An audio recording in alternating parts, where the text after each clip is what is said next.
So here is my top 10 of 2024, and after I did a list of other top 5 sneakers from different brands such as Adidas, Jordan, Nike, and then obviously Nike SB and New Balance, I decided that after looking at all of those pairs, seeing which ones kind of meant more to me, and to what is ones that that actually kept and copped for retail most of the time. And I think pretty much all the sneakers that I have here I managed to hit on retail, apart from one which I'm really happy about this year. I think next year will be different. But the first one on number 10 is the SB Dunk Futura collab, and the reason why this is number 10 is mainly because it's the only sneaker that I bought on resale, and also I really like the look of these. And to be honest, I think this year hasn't been too great for Nike SBs in my opinion, but I think this is probably the most sort of standout one where I was like, I want this particular sneaker. So for me, like, I just love the colorway because I'm a fan of blue anyway, and I like these sort of two different colored laces, which is a nice touch. And then just the overall print just looks really cool. And I've mentioned this before in the review and also on the top 5 SBs, but just the material choices I'm just not too much of a fan of. I think this canvas material, I know why it was used, because it enables them to sort of put this print on it. But obviously if it was leather, then you wouldn't be able to put this type of print. So, but apart from that, I think it's a really well done sneaker. And then on number 9, I'm going to go with the Adidas A1 Low. And the reason why this is number 9 is one of those sneakers that I suppose came out at the tail end of 2024. And getting them in hand, I thought they were completely different to anything else. And obviously it has the Yeezy vibes and sort of continues that on. But I'm also really, sort of surprised with the pricing, because the pricing on these were very low. The highs retail for £100, which is about $110. And then the lows were £90, which is about $100. So, for that perspective, they're a really good value, and, also look the part. And then obviously they're, intertwined with Anthony Edwards as well. So that kind of helps with the popularity. And if you look at all the other sneakers that, on the top 10, I think they look completely different to everything else. Like I said, yeah, it does have the Yeezy vibes to it, but it is very cool. The reason why it's at number 9 is, I think it would have been higher, but I think once I started wearing them, it just felt, like any other basketball sneaker, quite sort of firm. And then also I felt like it's one of those sort of sneakers that some people may like to wear and some people may not as well. And, I've been wearing them, and, the grip on them is really good, and you can kind of see that. However, my only issue is, even with this one, I think the upper's fine. Like, it's pretty much, like, good. But I think the highs, I just didn't get on with. I just had a lot of pressure on the forefoot, which I, basically sort of sold on, but kept this particular low version. However, what I will say is the cushioning is probably better on the highs than it is on the low, because it uses slightly different tech. This uses 2 forms of light boost, I think, on the forefoot and also on the midsole, so it's 2 separate cushions. Whilst with the high, it was like an all-in-one unit, but just felt a bit softer and a bit more like the Harden sneakers. Whilst this one to me just felt more firmer on foot. I don't know, maybe it's just me, but it just felt a lot more firmer. And then next up on the list is something that came late in the year, and it's the Harachi trainer from Corteiz. And this is a light brown colorway. I hit on these for retail. I never had a pair of these Harachi trainers, and I remember them coming out and was a fan of them, but obviously at the time I couldn't afford them. So once they sort of retroed, especially with the Corteiz collab, they were definitely worth grabbing, and I'm kind of glad I managed to get W on the sneakers app. They were kind of, I suppose, slightly under the radar. I don't think a lot of people are that interested in it, but what I will say is in the UK and EU, we're more into Harachis, versus other pairs of trainers. So for me, I really like the way the trainer's been executed. I think it's done very well. It doesn't have that too sort of sporty vibe. It's got kind of given that Corteiz treatment with the camo, which I'm normally not a fan of, but I think it works with this particular sneaker because it's in the back and also, under the sock liner. But the majority of the sneaker's got this greyish light bone kind of tint to it, which isn't kind of too white, and I like that. So for me, it's a nice sneaker, and it looks really good on foot, and not so much obviously when you see it like this, but when you have it on foot, it does look really good. So that's why it's my number 8. And then I think for me, I'm a big fan of the Jordan 4. you know, one of the first pairs of trainers that I bought as a kid, back in sort of '89, was a pair of Jordan 4 Fire Reds. So Jordan 4's always like been a sort of synonymous with me, and just one of those sort of sneakers that, you know, I've always wanted to sort of grab all of the OG colorways, which I never was able to before. So this time around, you know, I'm kind of happy to be able to grab them. Obviously this one's got a bit of a twist because it's made of leather, but instead of the nubuck suede material. But in all honesty, I actually prefer the leather, and I think the leather quality on this is really good, and the shape on it is really nice as well, and it's got that sort of more stoutier sort of look, which I'm a big fan of. And then obviously having Nike Air on the back, and I think it's just a really well executed sneaker, because even when I've, you know, not worn them outside yet, but even when I've been wearing them, I don't get as much sort of pinky toe issues as I normally do.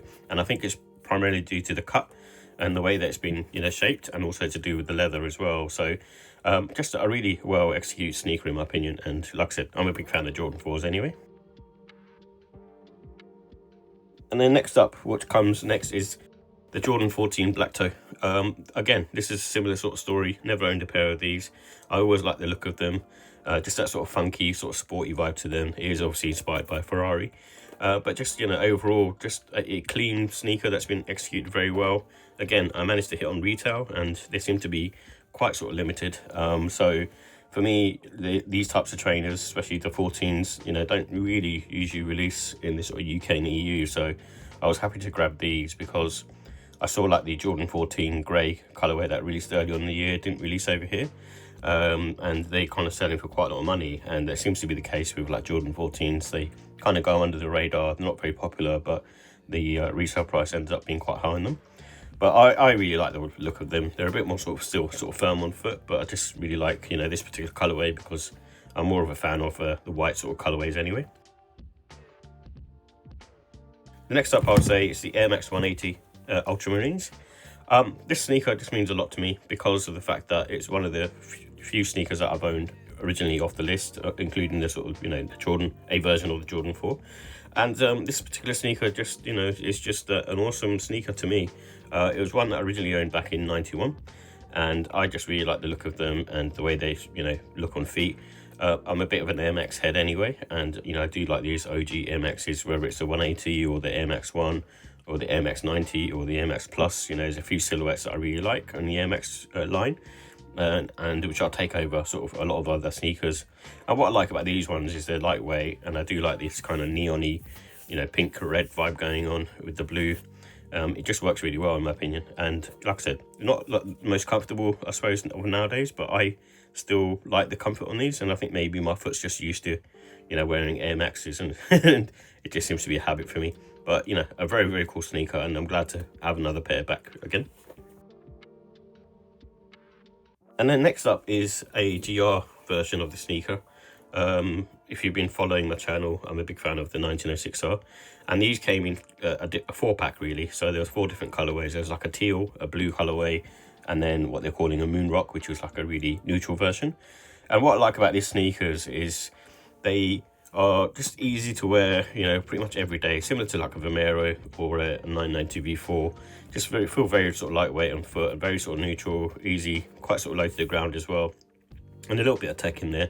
And what I also like about these is they got that little color pop. Normally I'm not a fan of this iridescent type material that's been used because it's quite sort of too flashy, but I think on this particular one they've had a bit of a restraint where you know, that kind of pops and looks quite nice on foot, and especially goes well with the sort of Y2K trend overall.